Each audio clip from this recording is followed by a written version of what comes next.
Et donc automatiquement, qu'est-ce que c'est l'idolâtrie? J'accepte ma relation avec toi, mais surtout pas sous ton regard. Ça m'est insupportable. De cette idolâtrie qui au départ, explique le Rambam, là on revient sur ce fameux Rambam que je rapporte à chaque fois. Le Rambam explique qu'au départ cette idolâtrie n'était absolument pas un refus de Dieu, mais tout simplement la volonté de prendre une certaine distance par rapport à lui. Et puis après, quand on a commencé à s'éloigner une fois, on s'est éloigné un peu plus, jusqu'à ce qu'on soit arrivé à la véritable idolâtrie, où il est carrément remplacé et plus personne ne sait qu'il a existé. Mais au départ, c'était simplement une distance. Mais entre toi et nous, quelque chose qui fait que ce n'est pas directement avec toi et sous ton regard que l'on va vivre. Donc c'est pour ça que l'humanité tout entière, globalement, est idolâtre, selon la définition profonde, authentique de l'idolâtrie. L'idolâtrie véritable n'est pas le culte de l'image, n'est pas le culte de la statue. Ça, on pourrait dire que c'est son déchet. Ça, c'est l'idolâtrie déchet. Excrément, c'est pas de moi, c'est dans les versets qui appellent l'idolâtrie gilulim, qui veut dire les excréments.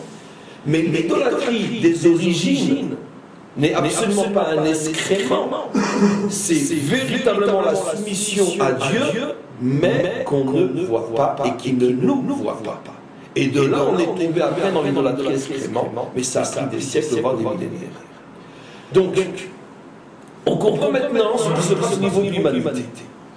Alors, qu'est-ce qui se passe maintenant au niveau d'Israël? Quelle est la place d'Israël? Pour l'instant, je ne fais qu'un résumé de toutes les notions expliquées cette semaine, mais d'une manière beaucoup plus profonde, beaucoup plus fondamentale, et surtout en réutilisant d'une manière décodée comme jamais ça n'a été fait, ces principes de Kabbalah qui, d'une certaine manière, sont les véritables clés qui nous permettent de comprendre tout ce qui se passe sur Terre. Donc maintenant, où nous nous situons, nous, peuple juif? Alors nous savons que le peuple juif n'est pas un 71e peuple. Le peuple juif est le substrat. Le substrat, ça veut dire il est d'une certaine manière le prélèvement, la trouma des 70. D'où savons-nous que nous sommes appelés trouma? Parce que la Torah nous appelle Réchit Tevuato Israël. Nous sommes la prémisse de la récolte de Dieu. Et le mot Réchit, comme nous le savons dans la Torah, fait allusion à la trouma, à cette partie qu'on prélevait de la récolte et qu'on offrait à Dieu, qui s'appelle Réchit, comme il dit Réchit Harisotechem, le prélèvement de votre récolte.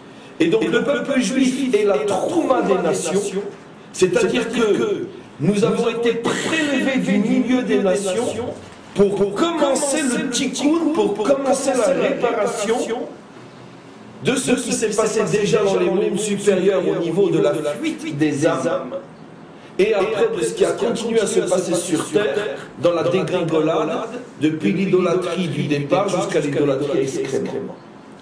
Et donc, le peuple juif n'est pas un peuple à part qui a sa propre histoire. Le peuple juif est le prélèvement des peuples dont l'histoire est le laboratoire, le microcosme de la réparation de l'ensemble de l'humanité. C'est pour ça que nous avons exactement, nous aussi, une structure qui a pour valeur 70. Les fameux 70 personnages qui composent la famille de Jacob, fin du premier livre de la Torah. Pourquoi 70? Parce que pour chaque nation, nous en avons un. 70 nations, 70 juifs. Puisque nous sommes le microcosme, donc on passe de milliers de personnes qui forment une des 70 nations à un juif. Dans un juif, il y a des centaines de milliers de non-juifs. Mais c'est un prélèvement, et comme il y a 70 nations, il va y avoir 70 Hébreux au départ qui vont être l'atome fondamental qui va créer Israël, même si après Israël deviendra 600 000 personnes, et puis après plusieurs, plus encore et plus encore, la structure fondamentale c'est toujours 70, exactement comme l'existence sur Terre, ou même s'il y a des cellules, des molécules et tout ce que vous voulez, au départ, il n'y a que des atomes. L'atome fondamental d'Israël a pour valeur numérique 70, qui fait allusion donc aux nations et qui fait allusion à l'œil. C'est-à-dire que Israël a été prélevé du milieu des nations pour réparer l'œil abîmé. C'est-à-dire donc ramener l'humanité à ce niveau de face à face, à ce niveau d'être capable d'accepter le regard de Dieu sans peur, sans crainte, et de pouvoir supporter cette relation avec Dieu qui, au lieu, comme pendant toute l'histoire et avant même l'histoire, au lieu de faire peur et de détruire, va au contraire être source de progrès, et ceci pour l'éternité. Et Allah certes prit l'engagement des enfants d'Israël. Nous nommâmes 12 chefs d'entre eux. Et Allah dit, je suis avec vous, pourvu que vous accomplissiez la salate, acquittiez la zakat. Croyez en mes messagers, les aidiez et fassiez à Allah un bon prêt. Alors certes, j'effacerai vos méfaits, et je vous ferai entrer au jardin sous lesquels coulent des ruisseaux.